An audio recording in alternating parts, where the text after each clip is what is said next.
Ini ialah Gereja Fatimah di Malaysia. Bukan setakat itu sahaja, beberapa gereja yang lain juga menggunakan nama Fatimah. Seperti di Amerika terdapat sebuah gereja dengan nama Our Lady of Fatimah, serta nama gereja yang serupa di India, juga Gereja Fatimah di Indonesia. Menjadi persoalan, kenapa mereka menggunakan nama Fatimah, iaitu nama anak baginda Nabi SAW untuk gereja mereka, sedangkan mereka adalah Kristian? Kita akan bahas dalam video kali ini, jadi tengok video ini sampai habis.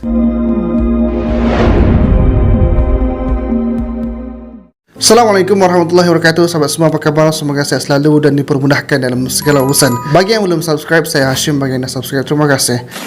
Untuk pengetahuan sahabat semua, mengenai nama tempat ibadah ni, di New York ada sebuah masjid bernama Masjid Isa Ibn Maryam. Boleh dikatakan masjid itu unik lah kerana menggunakan nama Jesus. Bagi yang pertama kali tengok mesti akan hairan, kenapa menggunakan nama Jesus? Dan juga kenapa bentuk masjid itu seperti gereja? Pasti akan banyak pertanyaan. Antara sebabnya ialah Jesus juga Nabi Isa adalah orang yang sama, cumanya jalan ceritanya berbeza daripada sisi Kristian dan juga sisi orang Islam. Yang kedua, masjid tersebut yang dulunya adalah sebuah gereja bernama Holy Trinity Church, tetapi ditukarkan kepada masjid disebabkan gereja di kawasan tersebut tidak lagi berfungsi dan penurunan penganut Kristian secara mendadak, sehingga kan orang tidak lagi datang ke gereja. Jadinya tempat tersebut dibelilah oleh orang Islam dan terus dijadikan sebagai tempat ibadah, iaitu masjid. Seterusnya, nama Isa Ibn Maryam ini juga adalah menarik. Di sisi yang lain pula, penggunaan nama Isa Ibn Maryam ini juga adalah untuk menarik minat dan juga menjadi tanda tanya kepada penganut Kristian untuk mengetahui dengan lebih lanjut kenapa Islam menggunakan Isa Ibn Maryam ataupun mengkaitkan Jesus dan juga Mary di dalam Islam. Sahabat semua, tempat ibadah dinamakan dengan tokoh-tokoh yang dihormati dan juga disanjung memang tidak asing lagi, apatah lagi bila ianya ada kaitan dengan Maryam ataupun Nabi Isa, sebagaimana ada masjid yang diberi nama dengan Masjid Mother of Jesus ataupun Masjid Maryam. Sebabnya Nabi Isa dan juga Maryam adalah mulia di sisi Islam. Kita memuliakan Nabi Isa AS dan juga kita memuliakan Sayyidah Maryam kerana mereka adalah keturunan dan juga keluarga daripada Nabi-Nabi. Juga kerana Nabi Isa sendiri adalah seorang Nabi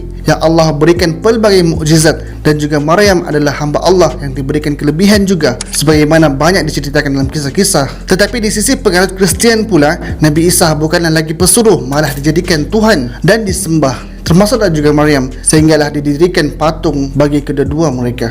Jadinya jelas dan normal lah kalau masjid ataupun gereja dinamakan dengan Masjid Isa Ibn Maryam ataupun Gereja Jesus ataupun Gereja Mary. Yang menjadi persoalan sekarang ini ialah apakah asas untuk menamakan gereja-gereja Katolik ini dinamakan sempena nama anak baginda Nabi SAW, iaitu Fatimah, dan kenapa mereka melakukannya. Sahabat semua, kisahnya ini bermula pada abad ke-12 ketika Kristian di Eropah itu cuba untuk merebut kembali kota-kota Muslim di Eropah, khususnya di kawasan Spanyol. Jadinya seorang tentara Kristian yang bernama Gonzalo Armigues, dia ini menculik seorang putri Moor, iaitu seorang putri Muslim daripada kerajaan Andalus, iaitu kerajaan Islam pada ketika itu. Sebabnya Spanyol itu pernah dikuasai oleh Muslim, dan antara peninggalan Muslim di sana ialah gereja yang dijadikan masjid. Jadinya pada ketika itu setelah diculik, maka putri itu pun dibawa sehinggalah ke Portugal, sebab jarak Spanyol dengan Portugal ni sangat dekat. Setelah beberapa tempoh lama diculik, wanita Muslim tersebut pun dimurtadkan dan juga dibaptis dan beragama Kristian. Cerita Muslim yang diculik ini ada beberapa versi. Kalau versi orang Barat pula,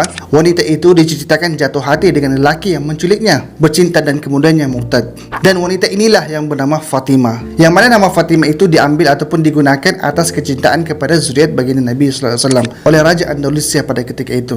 Jadinya putri Fatimah ini setelah diculik dan dimurtadkan, maka ditukarlah namanya kepada Oriana. Meskipun begitu, nama Muslim putri tersebut iaitu Fatimah lebih masyhur, lebih terkenal di sana. Nama Fatimah itu lebih dikenali berbanding nama barunya iaitu Oriana, sehinggalah nama kota di Portugal itu dinamakan sebagai Fatimah. Jadinya sahabat semua, nama Fatimah itu memang nama diambil daripada anak baginda Nabi SAW, tetapi susuk tubuh yang dibanggakan di Portugal itu ialah Fatimah, putri Andalus yang telah pun dimurtadkan. Sedangnya nak faham macam itulah, menjadi tanda tanya, kalau hanya Fatimah itu dijadikan sebagai ibu kota sahaja, lalu apakah hubungan Fatimah ini dengan gereja? Sehingga kan banyak gereja di pelbagai negara menggunakan nama Fatimah. Sahabat semua, secara asasnya gereja-gereja menggunakan nama Fatimah ini disebabkan kota Fatimah itu sendiri yang disandarkan dengan sebuah kejadian yang berlaku di kota Fatimah, kerana di kota tersebut dikatakan berlakunya peristiwa yang ajaib yang diklaim oleh penganut Kristen Katolik. Mereka mendakwa Maria, Mary ataupun Maryam ibu kepada Nabi Isa itu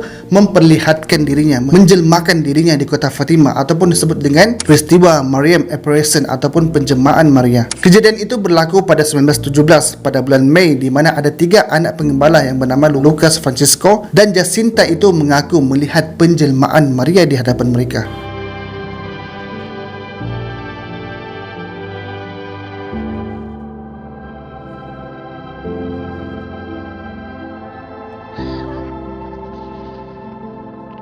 Sosok Maria yang mereka lihat itu digambarkan memakai tudung putih dengan perhiasan emas dan juga memegang salib di tangannya. Dan setelah klaim daripada itu, mereka juga mengatakan bahawa Maria berjanji akan kembali untuk menjelma pada 13 Oktober 1917 di khalayak umum di depan orang ramai dan akan mengisytiharkan perang akan tamat setelah penjelmaannya. Dengan begitu maka tersebarlah kabar yang akan ada penjelmaan pada 13 Oktober.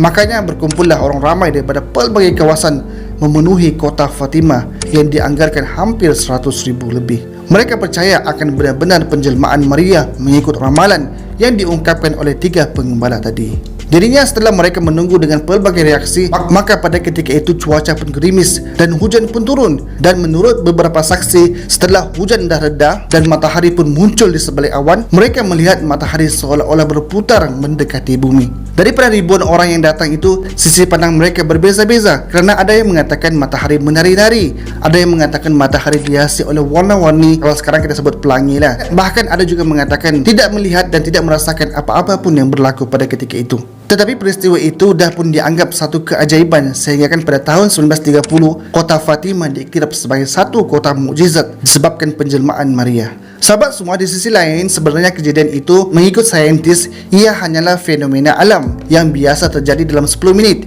yang mana sekarang ini terjadinya gerhana matahari, gerhana bulan dan sebagainya. Dan ia juga pernah berlaku pada zaman Rasulullah. Kalau kita sebagai muslim ni disunatkan untuk solat ketika berlakunya gerhana dan sebagainya, sebagaimana sabda Rasulullah SAW yang bermaksud sesungguhnya ini gerhana matahari adalah tanda-tanda yang Allah hantar. Ia tidaklah berlaku kerana kematian ataupun kehidupan seseorang, akan tetapi Allah menghantarkannya untuk menimbulkan rasa takut kepada hambanya. Apabila kalian lihat ia berlaku, segeralah mencari perlindungan dan mengingati Allah Subhanahu Wa Taala, berdoa kepadanya dan memohon keampunan kepadanya. Jadinya sahabat semua, gerhana ini bukanlah lagi perkara yang baru. Ia sering berlaku sebagaimana juga berlaku baru-baru ini. Gerhana matahari terjadi sehingga dunia gelap seketika dan menjadi tarikan kepada orang ramai. Cumanya ia hanya berlaku di beberapa negara di Eropah. Di sisi yang lain juga seorang teknologi yang bernama Lisa J. Webel dalam bukunya ia menyatakan bahawa sukar untuk mempercayai pengakuan-pengakuan penglibatan keajaiban itu disebabkan masing-masing saksi pada waktu itu memberikan pernyataan yang berbeza-beza.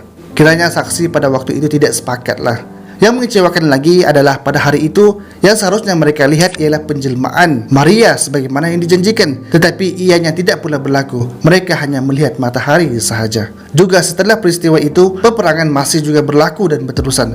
Tetapi meskipun Maria tidak menjelma, mereka tetap percaya dan yakin adanya Maria pada ketika itu, dan membenarkan dakwaan anak penggembala yang mengatakan Maria telah memperlihatkan dirinya. Jadi sahabat semua, setelah peristiwa itu tersebar, kiranya virallah pada waktu itu, maka bermulalah banyak yang berkunjung ke kota Fatimah untuk ziarah dan juga dibinalah patung-patung yang akhirnya pada tahun 1930 pusat gereja Katolik secara rasmi mengakui penampakan Maria itu terjadi di sana dan layak untuk dipercayai. Sejak saat itulah Maria menjadi ikon kota Fatimah dengan sebutan Our Lady of Fatima ataupun Santa Maria ataupun Bunda Maria daripada kota Fatimah. Kesan daripada itu, penganut Katolik membina gereja di luar negara selain Portugal dengan nama Our Lady of Fatima dengan maksud gereja Maria dari Fatima. Jadi nama Fatima di sini itu sudah pun terjawablah. Ianya tidak ada kaitan dengan anak baginda Nabi SAW. Tidak ada kaitan dengan Fatimah binti Rasulullah. Hanyalah nama daripada tempat yang menggunakan nama Fatimah. Sahabat semua, mukjizat ataupun perkara yang luar biasa ini berlaku adalah atas izin Allah.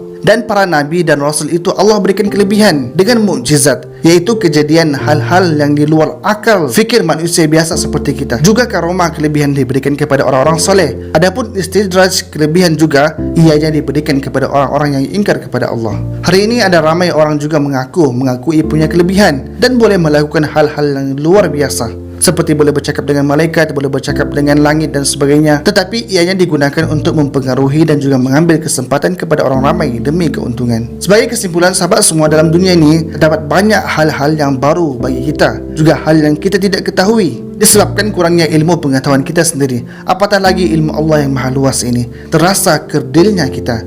Saya dapat rasakan sendiri banyak benda yang saya tidak tahu. Jadinya kita perlu lagi belajar. Juga sedikit sebanyak perkara yang kita dah tahu, maka kita akan lebih bertolak ansur dan tidak berlebih-lebihan. Jadinya cukup sekadar itu sahaja. Kita jumpa pada video seterusnya. Jika video ini bermanfaat, share sekarang. Assalamualaikum warahmatullahi wabarakatuh.